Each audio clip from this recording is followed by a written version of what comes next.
What's up, everybody? Welcome to another episode of the Real Begins podcast. Today's episode is when I had to fight a grown man. Now, you're probably saying, why you had to fight a grown man? Well, I was 16 years old. The week before the fight happened, I got locked up for some robberies and a stolen car. They sent me to the youth house, the Essex County Youth House in Newark, New Jersey. I got sent to the Essex County Youth House. So my Aunt Ann came and signed me out, because my mom wasn't going to come and get me no more. She said, you keep going to the youth house, you keep going to jail, you keep going to the youth house, I'm not coming to get you. And I wanted to hurry me get out of there because the judge was like, if I see you again, what was going to happen? All this stuff. So anyway, I got out. And then later on, the case ended up getting dismissed anyway, a month later. So when I got home, my boys was telling me like, yo, man, we in a beef with 13th Ave and 10th Street. Now, we're on South Ave and 10th Street. 13th Ave and 10th Street, you just go down 10th Street, a block down, you know what I'm saying? Block down. I'm like, how we beefing with 13th Ave and 10th Street? If y'all heard that noise, that's my computer in the background. I said, how we beefing with 13th Ave and 10th Street? That's impossible. Did y'all rob the dudes? The guy named Tone said they robbed him. They did not rob Tone, y'all. Tone lied. Tone messed up the pack. Tone, you know you messed up the pack. But anyway, so one day I'm walking on South Orange Ave and towards 12th Street, the school, going to the school, St. Rocco's, because I used to work there for a summer job. So I'm walking there, me and Doug, and cars pulled down the one way, because it was a one way. So they came down the one way and up the one way. We break out.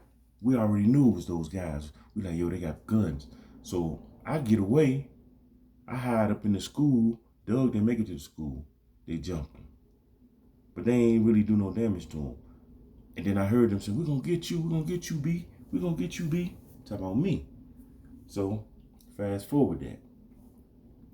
I'm on the block again because I'm not listening. I'm hard-headed. I'm not worried about these dudes. They keep jumping out. I'm like, they can't catch me. I used to run track. And if they catch me in a one-on-one situation, I'm going to fight. So I'm with my boy Paul one day. So we walking down the street. Shout out to Paul. This was a long time ago. So you ain't got to worry about no, it's a statute of limitations, so it's up. You ain't got to worry about nothing, Paul. So don't get mad at your boy. So me and Paul walking down the street. So they jump out on me and Paul. I didn't know. Paul backed up the hammer on him. Backed up the 4-5 on him. Started letting off on him. Back him. So they ran. Me and Paul talking like, oh, snap, Paul, where you get that thing from? So he like, yo, I can get you one from my brother. Let me go get it. And I was like, all right, bet.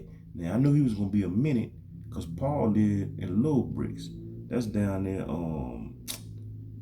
It's on Irving Turner Boulevard, up the street from Stuyvesant.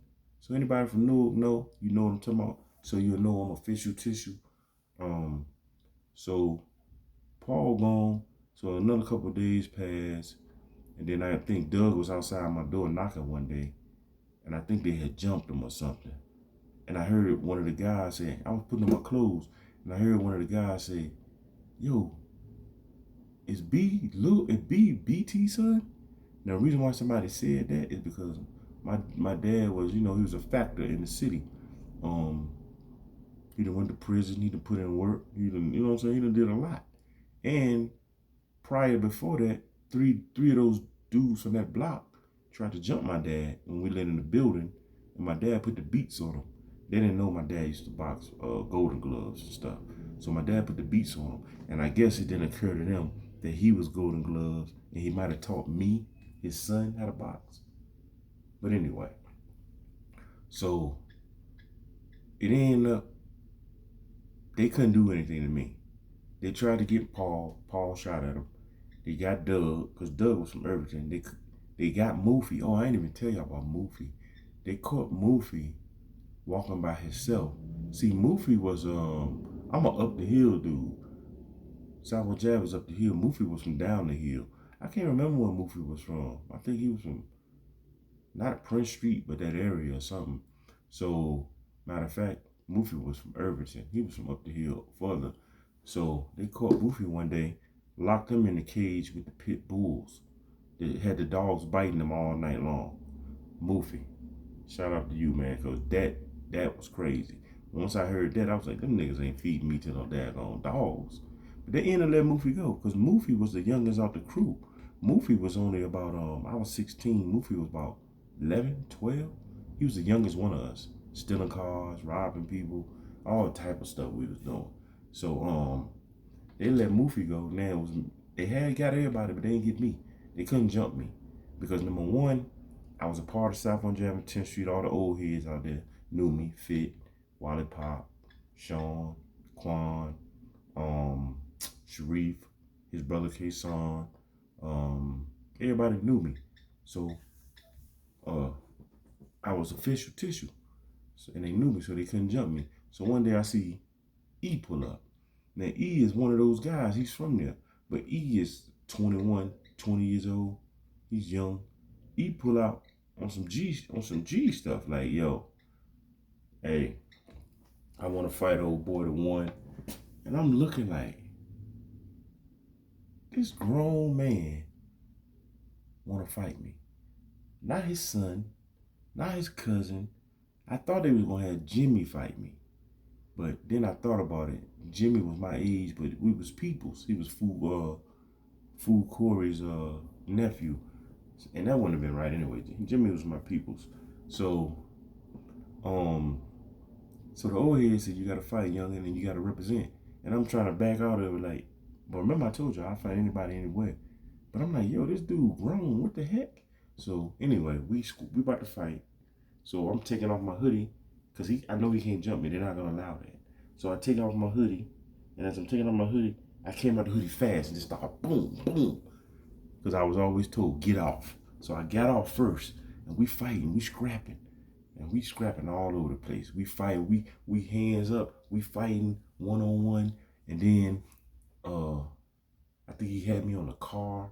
Then I flipped him over because I was strong. At 16, I was very strong. My boy Rob, he's RP to Rob. He got shot in the head. That's another story. I don't want to get into that. But RP to Rob. But he always told me I was strong. I was strong for my age. I was a big boy. I was built. And as you can see, I'm kind of, you know what I mean? You can see now. But anyway, as an old man now. But anyway, we fighting. So I'm 16. So the fight get broken up. I won the fight. Now you probably say, you beat a grown man? Put it like this. I ain't had no ups. I ain't get knocked out. I felt like I won. And the block told me I won. E, I know he was disappointed because I'm a kid. He should have did me dirty. So that was that. The fight was over. Beef was over. We shook hands. It was over with. Or he thought it was over with. Later on that night, see, I knew once we shook hands, we said it was over with. I knew he couldn't come back up there and try nothing with me. I knew he couldn't come across that block and do nothing. So later on that night, we found out that he'd be at Howard Street Projects. And if you know Howard Street is tore down now, that's down the hill. That's the same block where the country boys used to hustle at back in the 70s. But Frank Lucas brothers are country boys. So one day we down at Howard Street and I seen his car. I'm in the stolen car now. I said, yo, there go E. He had a bad RX-7.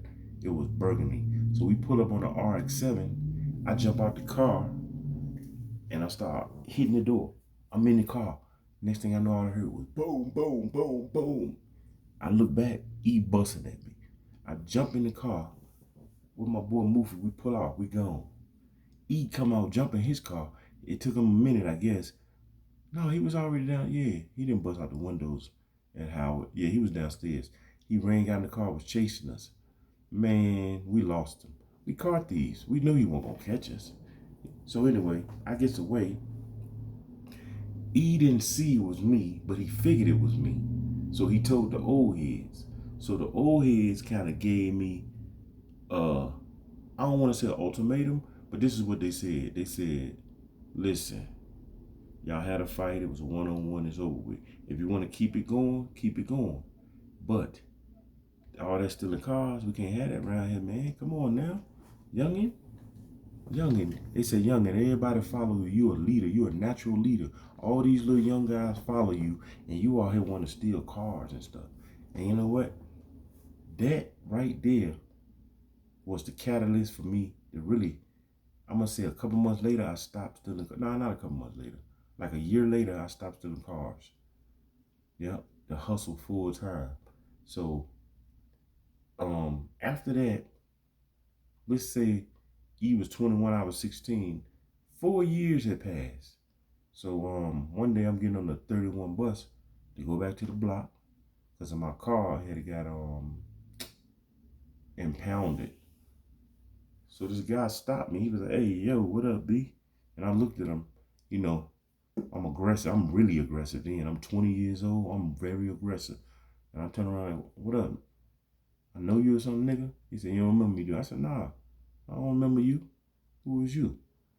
He said, "I'm E." And I was like, "What?" And we shook hands right then, and it was over with. Because as men, we fought a one-on-one. I should have never tried to take his car. That was wrong. We shook hands. I explained to E, I was locked up. I never tried to rob your peoples. Your peoples lied. Tone lied. I say that and give y'all this story because I want y'all to see as men, sometimes you have to fight. As men, sometimes they got to go to that. But I should have never had to fight a grown man. Your kids is out here in the streets hustling, selling drugs. Your young adults is out here hustling, selling drugs, robbing people, stealing, doing all types of stuff. They're going to have to fight a grown man. They might have to fight the police. They might get shot by the police. I'm asking you parents that just listen to this episode, or anybody listen to this episode and know somebody with kids. Let me ask you something. Would you rather see your kid in the graveyard? You want to visit them in the graveyard? You want to visit them in prison or jail? You want to visit him at his job? Think about that and let that sink in. You want to visit your child or significant other or nephew or niece or somebody you care about at the graveyard, prison or jail, or at their job? Think about that. I hope you're saying their job or their career. Because if they keep on the path they're on, it's only two outcomes of this lifestyle, this gangsterism. Because I remember I told y'all in episode 1, I used to look out the window. I wanted to be a gangster. I wanted to be a car thief. I wanted to be a hustler. I told myself I was going to be the toughest, roughest gangster. I will fight anybody, anywhere. And I did achieve that. But I achieved it at a cost. I achieved it at a loss. Do you understand me? I lost a lot. I got away a long time. And a lot of stuff I never got caught for. A lot of stuff I got away with, but I can't talk about. You understand? I done saw so much stuff in my lifetime. I done so much stuff in my lifetime. And I always tell my mom and dad, there's nothing they could have did with me because I wanted it. But what I wouldn't allow, my brothers trying to follow me. I told him he can do it, but he can't follow me. You understand? And that was wrong. But I kept him out of the loop with me. So parents, think about this. When that next time you say, I ain't gonna say that to my kid, he got new stuff on, I don't know where he get that from, he ain't got no job. Well, I ain't gonna yell at my kid. I ain't gonna punish them. I ain't gonna chastise them. Think about that. You could have chastised them, but they in the graveyard now. You could have got on them, but they in jail now or prison now. Think about that. And you parents that did get on your kids and you did everything you could do and you stopped it and you visit them at their job, you visit them at their career or whatever positive thing they're doing, congratulations to you. This has to stop. I'm not here preaching to people. I'm not one of these guys that did 50 years, 30 years, and now I'm being a hypocrite. No, I'm not telling nobody what to do. I'm not trying to do that. What I am saying is there's consequences. And that's why I have this podcast, The Real Begins. I want to tell you the consequences. Just like I used to tell my kids, I'm telling you the consequences. I have a daughter that's doing good. I have a son that's doing good. And I got another little one. And she's going to do good. Because I don't tell my kids what not to do. I don't say, don't go out there and do no crime. Don't go out there and steal no cars. Don't go out there and do... No, I don't say none of that. I tell them consequences. I tell them situations. For instance, if your kid ride with his friend to the bank in a car, they 16-year-olds, your kid think his friend got a car at 16? I mean, it's possible, but it's rare. They go to the bank. The friend go in, rob the bank, but he told your kid that he was just going into his bank account. No red flag went up yet. Like, you a kid with a bank account? He goes in, he robs the bank, he get in the car. The police gets behind them, stops them, locks them up, chases them. They get locked up. Do you think the police gonna say, oh, you didn't know he was gonna rob it, you free to go? Go ahead. They're not gonna say that. They're gonna say, black man, and I'm saying black man because I'm black, so I'm assuming, they're gonna lock you up. They're gonna charge you. Matter of fact, it don't matter what color you is. They're gonna charge you. You understand? Or they're gonna want you to tell, but they're still gonna give you probation.